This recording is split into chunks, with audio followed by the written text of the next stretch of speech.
Ota-onam uchun bundan go'zal duo topolmadim.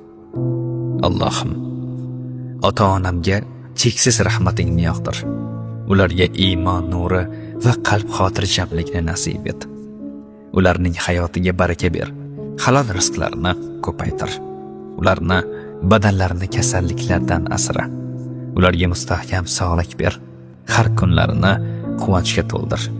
Qalbiga sabr va xotirjamlik ber. Yoshligimizda bizga ko'rsatgan mehrlarini qarlik chog'larida ularga yanada ko'proq qaytarishimizni nasib et. Ularning roziligini olishimizni, xizmatlarini ixlos bilan bajarishni, qattiq so'z bilan ranjitmaslikni, yaxshi so'zlar bilan quvontirishni nasib etgin. Qiyomat kuni ularni o'z rahmating bilan kechirib, jannat bog'laringga kirishni nasib etgin, nasib etgin, nasib etgin.